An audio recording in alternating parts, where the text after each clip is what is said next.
Welcome back. This is not an episode. I mean, it is an episode. It's something to listen to. It is a bonus. And the bonus is a happy bonus because it's a death bonus. It's a death bonus, which we believed to celebrate our fallen people in the great escape of things. We're gonna have a wake for you, Neil. We're gonna pour out a little liquor for you, Neil Peart.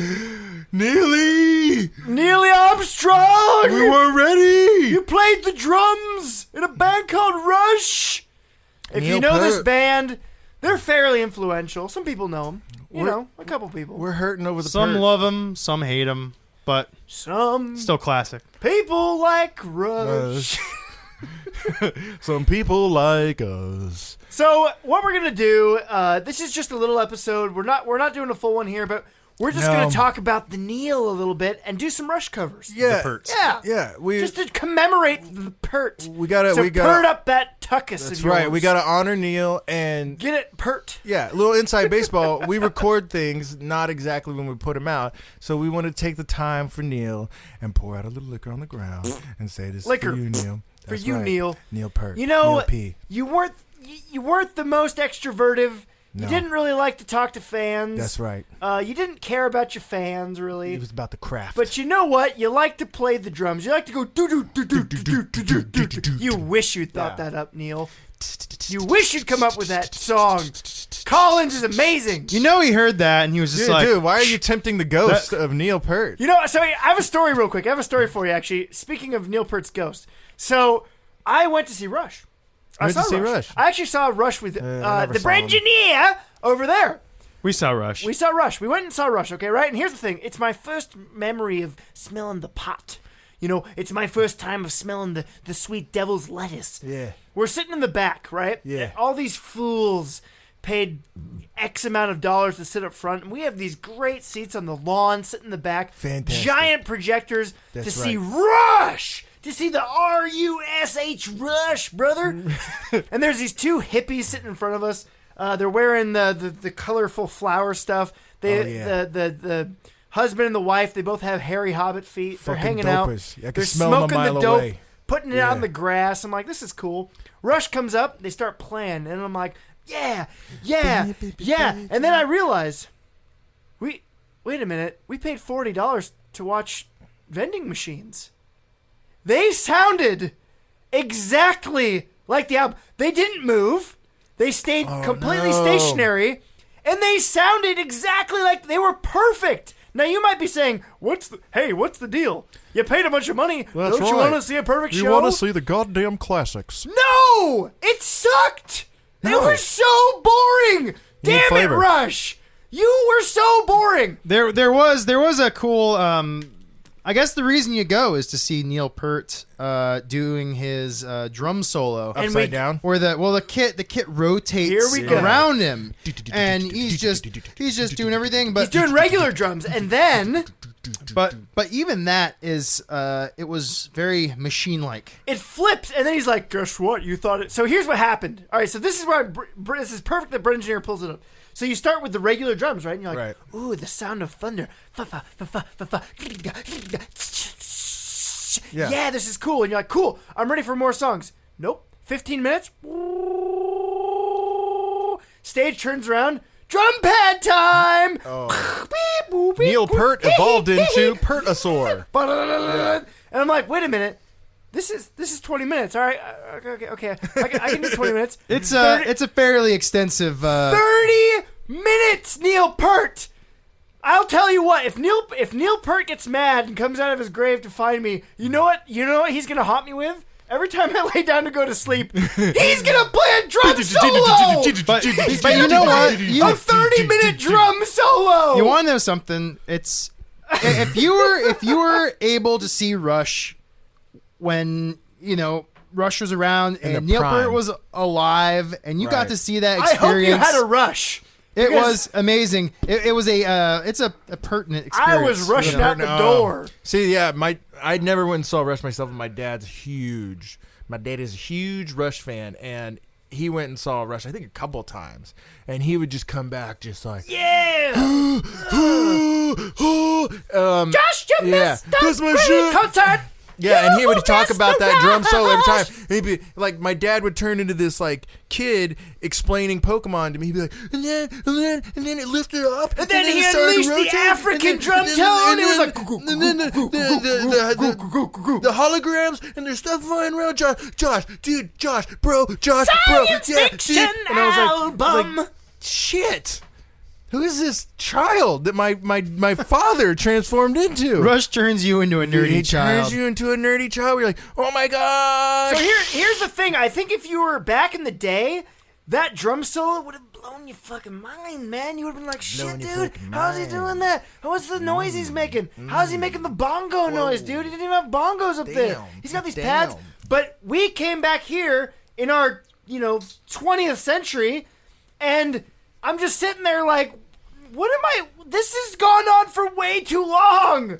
So you got a chance to see one of the greatest modern drummers of all time, and he has died, and you've spent most of this podcast complaining about it. Well, I love you, Neil Peart.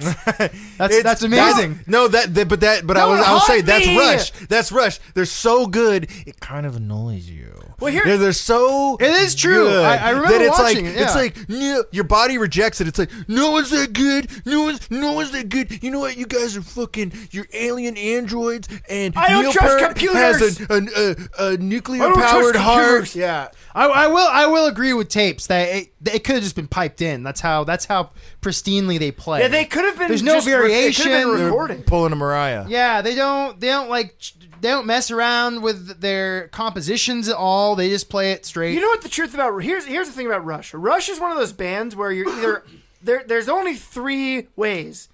The first way is you're all in.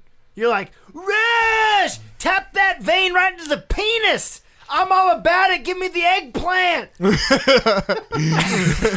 Give me the Rush. Throw some fertilizer on my plant. You're either that or you're like, yeah, I mean. They have some good moving pictures. I like 2112. moving pictures. Or you're just like, dude, they annoy the shit out of me. Yeah, you find yourself listening to it late at night in the garage going, how? I mean... And then let's face it, you're really looking... I mean, if you want quality, you're really looking at the first half of the career, and then... The funny part is, too, they've been around forever. They've been around for so long, right? Look, we're pouring this out for you, Neil. We love you, Neil Peart. We're just going to tear your whole They've been around since career apart. 74, and some people are like, yeah, dude, fucking Rush. And they're like, who's Rush? But you're like, yeah, Motley Crue. And they're like, yeah, dude, Motley Crue. I fucking love the Crew. Yeah. Bam. Yeah. Okay.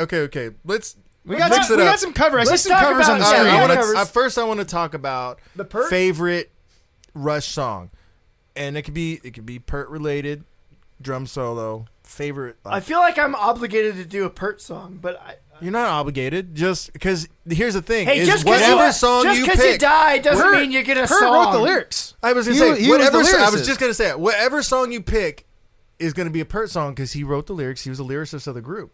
Which is, you would think that Geddy was on that. But. Well, since he didn't spend any time with his fans, he decided he would spend all his time reading science fiction books. I'm just picturing a Hopeful Tapes with his fucking autograph book waiting on that hillside. Like, where is he? Dude, where's Neil? Seriously though, there's so many people that are like, yeah, I had my album and I was like, I'm so excited to see the 3, and it's just fucking Geddy Lee and the other guy and Neil that just no stiff one arms knows. him. And Neil's just like, yeah, Mom. You know, Neil had a hard life.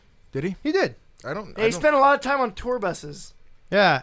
We'll get there. We'll talk about. Are we getting there? We'll talk about the. Because here's what I gotta say. At this point, if here's the thing. There's a lot of people that have like disabilities. For instance, take what's his name? One Our drummer from Def Leppard. Yeah, that guy has no arm. He still signs people. He has one arm. He'll do it with his feet. He doesn't care. The dude, Gary Newman. That dude's got autism, I'm pretty sure. And he's still like, here in my car, I must count all the doors. I will eat Jello at 12 and watch Jeopardy at noon in car. Yeah. And he still meets his fans. And Neil Peart's just like, I don't like people. Dude, just get over it. You make a choice early on. Drums or As people. the Eagles would say, Get over it. No, Woo! no, we're not going in the Eagles territory Eagles? here. I see an eagle right there. The song that sold Rush for me was the first Rush song I ever heard, which was Tom Sawyer. I mean, you hear that. Today's Tom Sawyer, he gets high on you. That like opening synth sound with the drums. I wait with the lotion for that song. Dude, for that part of the song. I wait with the lotion for that part. I want that dee. Yeah, I love that. Dude, Neil shit. Peart nails those solos, man. Those fucking drum fills.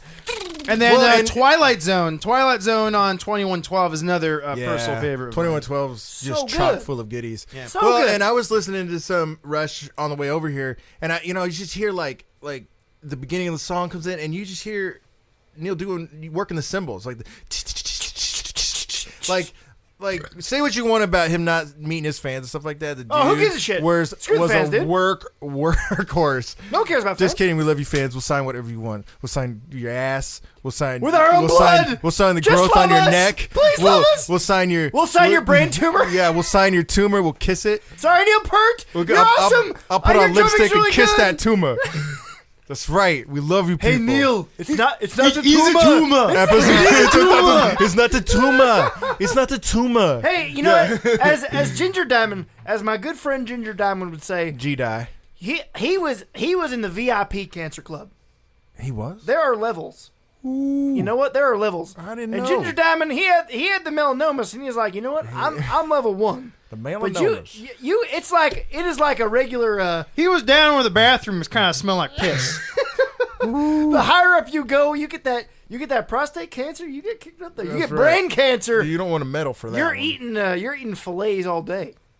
That's how that goes. Yeah. I don't We care love what you, size Neil my. Peart! I know. I We're don't care what. supposed to look out Yeah. for you, Neil! I don't care what size casket you put me in. I'm just gonna eat filet mignons all the way down. Whatever. Get the extra wide for me, pal. Get the relaxed fit casket for me. I'm pretty sure he did a science fiction burial, which is to say they shot his body into space. In space. Space! Aliens have already resurrected Neil, and he's drumming for them, propelling their spaceships. Getty was like, fly by nights away from me. Fly by night, my Neil. Goodbye, Neil, again. Dude, this poor Neil. He got resurrected. He's like, oh, this is great. There's spaceships. And then the aliens are like, you will power our spaceship with your drumming. Drumming. Oh, no. He looks like Picard from Nemesis. Oh, no. Oh, damn it. Okay. Should we talk about some covers? Okay, Brengineer brought up his favorite songs. Go. Tapey. Go, Tape. Wait, Brengineer. Oh, me. Oh, okay, I got one. So I want to bring up a cover because I got a kind of a cool story. Sort of. It's kind of convoluted, but it has to do with the Peart. So let's go ahead and pull up Permanent Waves. Which of your stories so far have not been convoluted?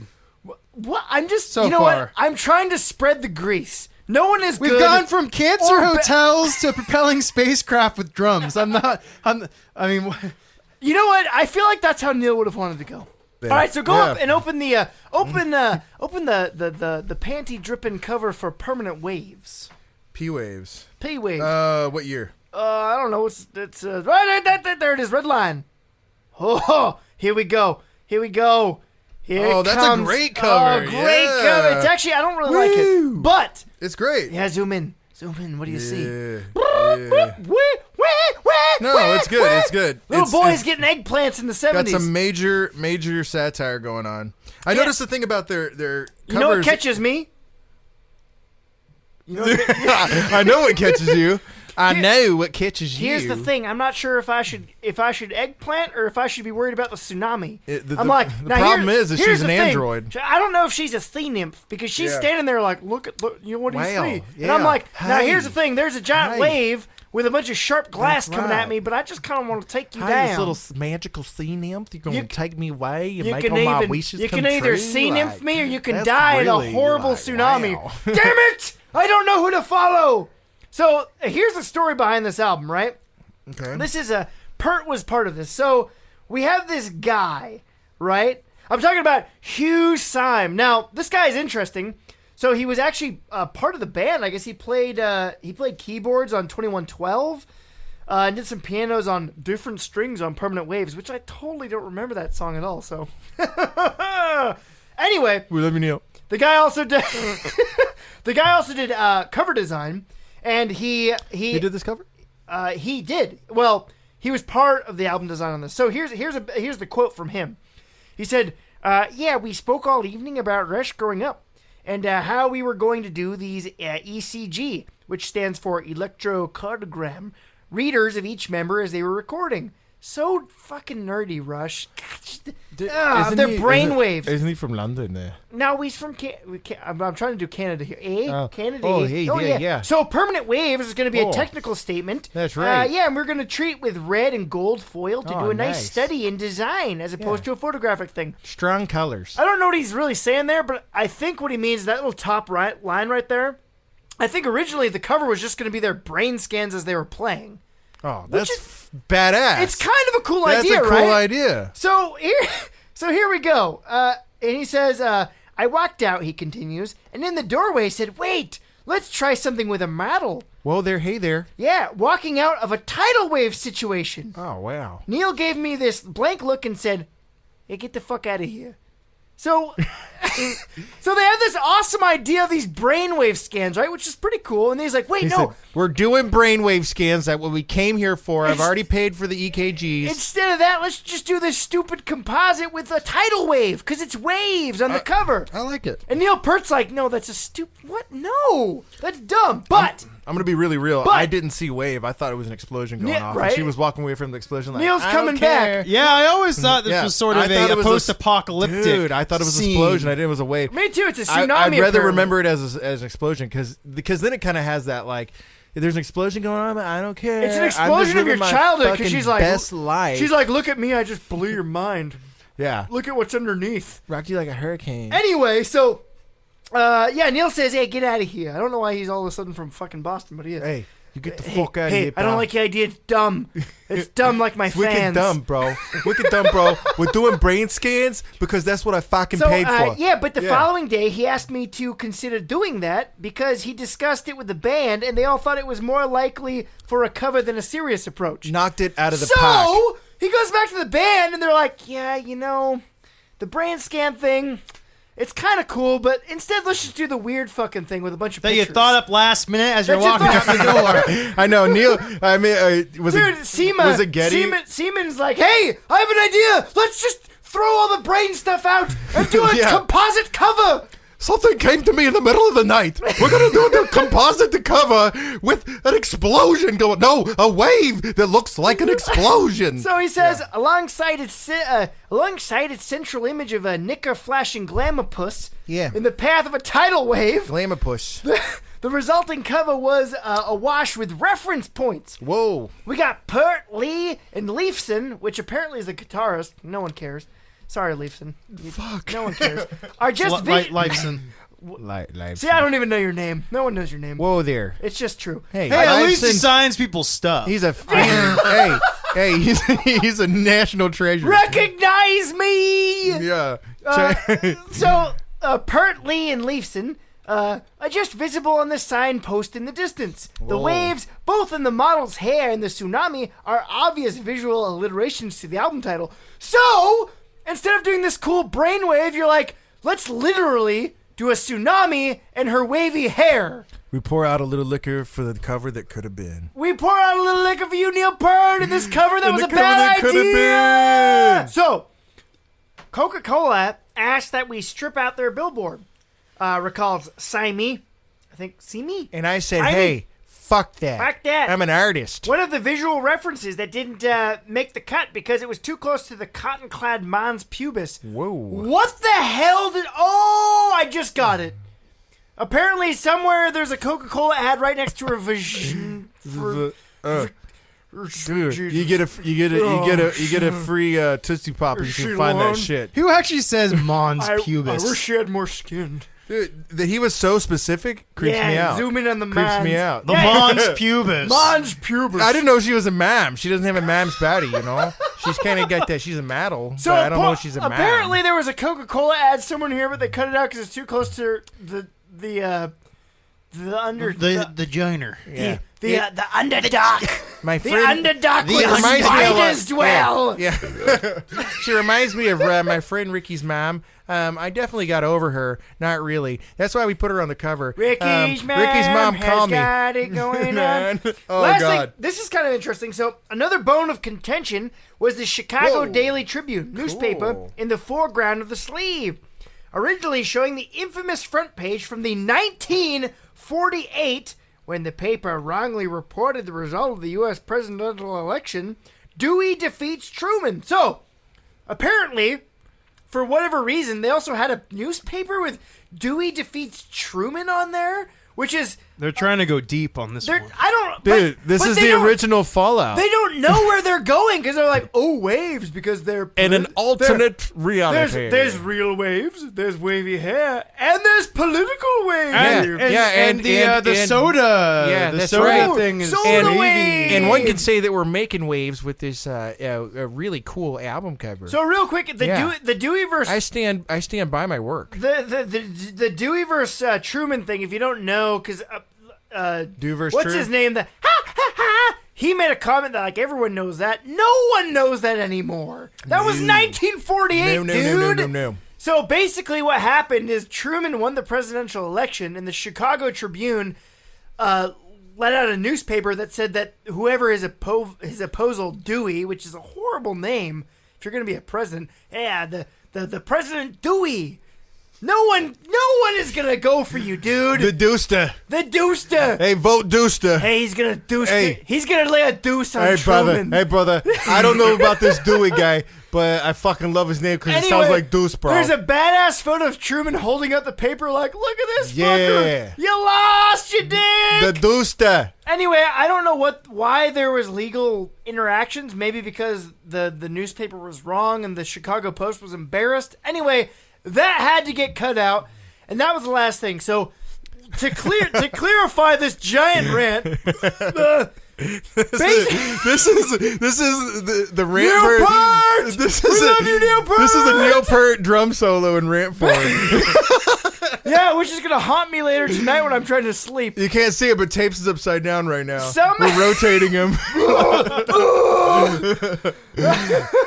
Basically. This cover, going from this cool concept of everyone's actual brainwaves when they're playing. Damn, this has hurt you.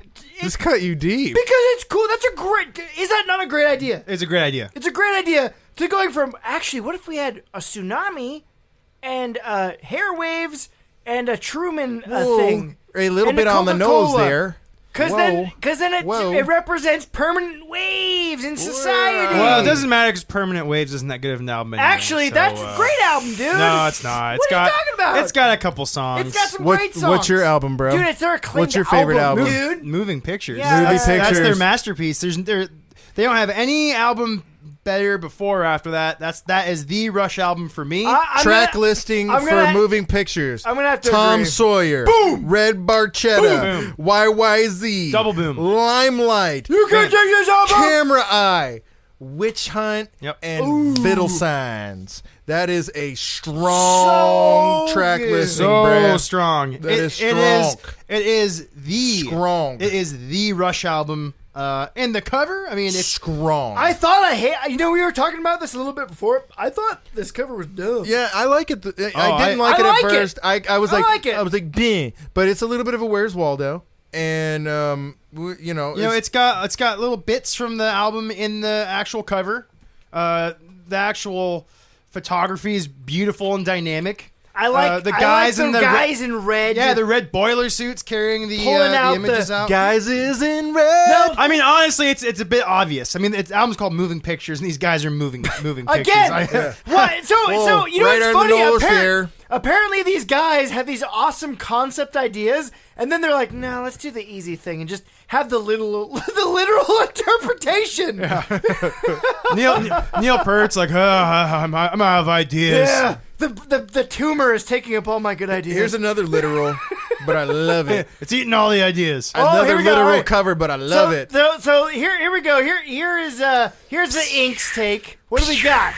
Oh, dude, Fly By Night. Fly by night away from here. Yeah, it's a fucking owl. Not a mouse. The owl's locked eyes with you. It is too fucking late. You're getting clawed in the face mouth, and you're gonna love it because it's gonna result in fly by night away from here. I'm gonna steal your babies. I have to say, like, Fly By Night is one of the only tracks on here that I'm really getting. Yeah, because it's the only good track. Anthem's all right. Once again, Rush, you only have a couple good songs off each album, except for Moving Pictures, which is great. Hey, wait. Doesn't Fly By Night have the trees on it?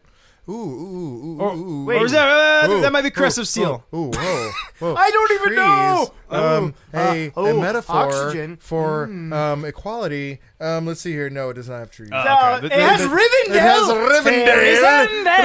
Rivendell. And That's people. right. Let's go and fight the Gornak together. Frodo, you got fucked up. Good thing we were here. Frodo's like, hey, Gandalf. Oh, yes? What is it, Frodo? Why did you send the eagles in the beginning, you asshole? Yeah, you dick. I hate you. You dick. He just starts stabbing Gandalf, and he was like, it's true, Gandalf. Dude. You deserve this. Hold Your Fire is not a very strong cover. You know what? I don't understand it. No, we're not going to. Here's the thing. I don't understand it, but We did this for you, Neil. One of my favorite songs on there is... this is all about you. And here's the thing: we're gonna do a Rush. We're gonna We're gonna have full blown Rush. You know what? The fact of the matter is, Rush has many album covers. The majority of them are not good. Yeah, we haven't talked about 2012. You can bet we're gonna cover decode this shit. Here's the thing: we're gonna go deeper. Here's the thing: is they were an experimental kind of band. They did what they wanted. They drummed how they wanted. And their covers reflect that, where they're like, hey, we're not going to fucking We don't know what we're doing. Yeah, Let's make some shit. We're just going to try things. And that's why we respect you, Neil. You changed the game as far as drumming goes. You made drumming a lead instrument. And you played way too long solos. That's fine. You could have signed more autographs. Fucking some people hate autographs and like long solos. Put it out there. Put your craft out there. I'm good. This is me. I'm Respect gonna solo. me. Get off here, Getty. No one gives a shit about the bass. Stop. No, you can't come on yet. I haven't done the Peruvian bongos. Not the bass. Where are my Peruvian bongos? Not the bass. Set this up. Get out of here, fan. Oh. I have more soloing. All right, Neil. We love you, Neil Peart. Thank God you've passed on, so you can't listen to this. We love you. You guys.